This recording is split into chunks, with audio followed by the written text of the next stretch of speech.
Hey, it's Kyle here. Today I'll be reviewing The Evening and the Morning by Ken Follett. It is his newest book in the Kingsbridge series. And this actually serves as a prequel to The Pillars of the Earth, which is the book that started the series. If you're not familiar, as I mentioned, Pillars of the Earth is the first book in the series. It is honestly one of my favorite books of all time, easily top 5. It's a big reason why Ken Follett is one of my favorite authors, and I've read so many books of his. The other books in the series is World Without End and A Column of Fire. Now, the one thing I really liked about The Evening and the Morning is, unlike a lot of prequels, you really have to have no knowledge of the rest of the series to really enjoy it. You could read this as the first book in the Kingsbridge series and it would work perfectly fine. There's small little tidbits that if you've read the other books, it's like little, Easter egg type stuff that you'll get like, oh, that's cool, that's really neat how you work that reference in. But zero impact on the plot, and if you're not familiar with that aspect, you're really not missing out on some plot element or anything like that. You can still really enjoy the book. So the first thing I'd say before I even get into talking about the book in general is, if you've never read The Pillars of the Earth or any other books in the Kingsbridge series, that's fine. That's not going to impact your level of enjoyment for this book at all. You can go on this reading this as the first book in the series and it'll make perfect sense to you. You will not be lost and you can really enjoy it.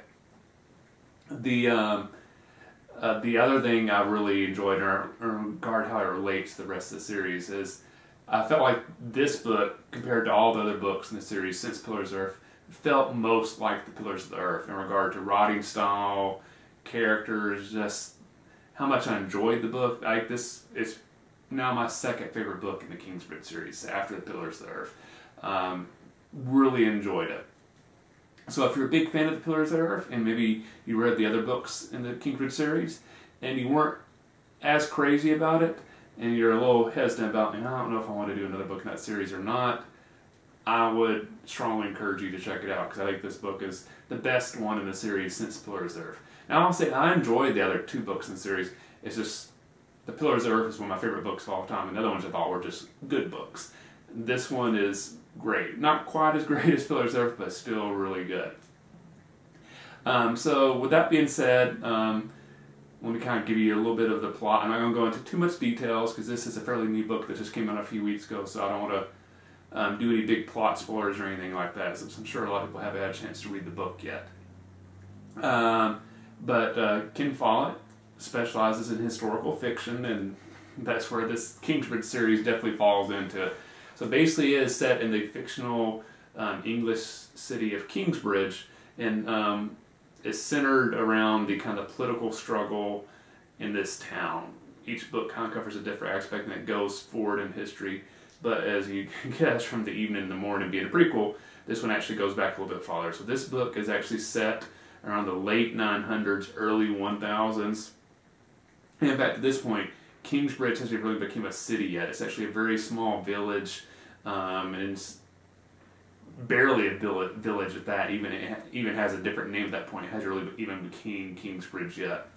So The Evening and the Morning is really covering how this town comes about. It is set during a period in English history which is very tumultuous because the Vikings are basically constantly raiding England, and it is a very, very chaotic and hectic time to live in England. Your cities are constant threat of being raided by Vikings. It's a very, not quite anarchy in England at this point, but it's not the most stable environment to live in. There's a lot of violence.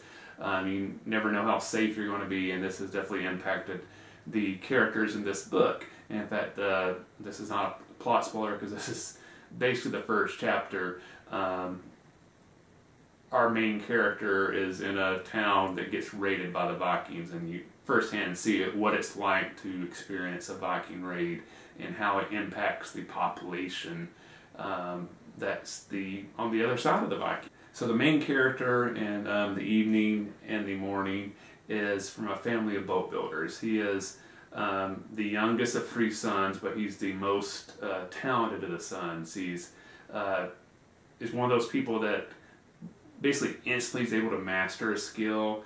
Everything comes really easy to him. He's insanely intelligent. It's one of those things, the way it's explained is like his father can kind of just show him once, and he instantly just, that's it. He knows it. He's mastered it.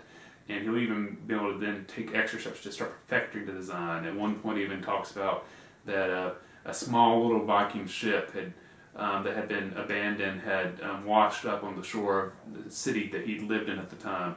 And just by looking at the boat, even though it was in bad shape, he was basically able to figure out how Vikings built their boats and basically built his own small version of it. He's just one of those geniuses that anything he sets his mind to, he's able to accomplish it. Which makes him a very interesting main character for this book.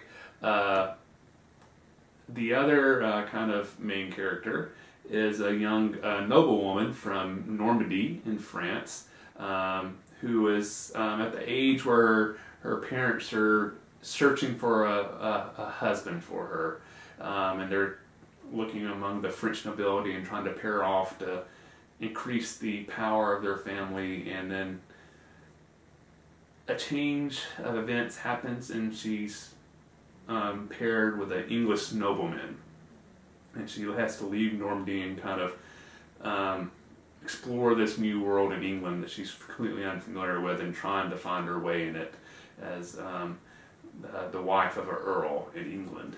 So you have a Norman noblewoman and a very common English boat builder, and the entire storyline evolves around these two characters. Both are really interesting. I didn't really mention the noblewoman. She's also very, very intelligent, very well respected by people that meet her, that realize like, oh, she's operating at a different level than most women we usually come apart in this world, where they're usually not expected to be really actively involved in government, and she very much becomes her father's right-hand man, and when she gets married she wants to fill that same role with her husband. Like a lot of Ken Follett's books, there's a opposing faction that's kind of fighting against her main characters. He has a different vision of the power structure and what they want to accomplish. And this is kind of centered around one family. The main member of it, who's kind of causing all sort of mischief, is the bishop for this section of England, who is very obsessed with being as powerful and as rich as possible. And anybody that he thinks threaten his ability to become more powerful and more rich, he is going to try to destroy them.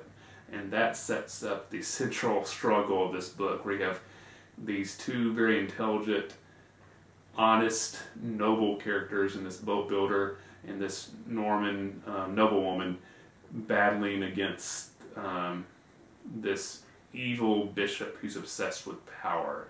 Now, one thing I want to make clear is, even though the main villain is a bishop, it's not like Ken Follett's portraying religion as like completely evil in this book. One of the other main characters who are fighting for good is a very prominent religious leader in this community as well. So you get both sides of it, the good side of Christianity and the bad side of Christianity. In the same way, for a lot of stuff, you get the kind of the bad side of the political establishment, but the good side of it as well. The good side of some common people, kind of lower levels of society, but also making it clear, hey, there's some bad people at the lower levels of society as well. But the things that I really enjoy about this book is what Ken Follett is great at. He writes characters in such a way that you quickly become very connected with them, and you very much invested into what's going to happen to them over the course of the story. He's great at world building and really setting up where you feel like you get a perfect picture of how a town's laid out and how the families are connected and who's who, and how it looks like. You feel like you're transported to that, and he's always done an excellent job with it. He also does a great job. Ken Follett's books are always very long. This book is close to 1,000 pages of really kind of developing a plot over those 1,000 pages. I've read other books that are that long, and you feel like you could have easily cut 200 or 300 pages out of this, and it would have been a lot better. Ken Follett's books, you always finish it, you're like, I think if he'd wanted to, he could even add more to it.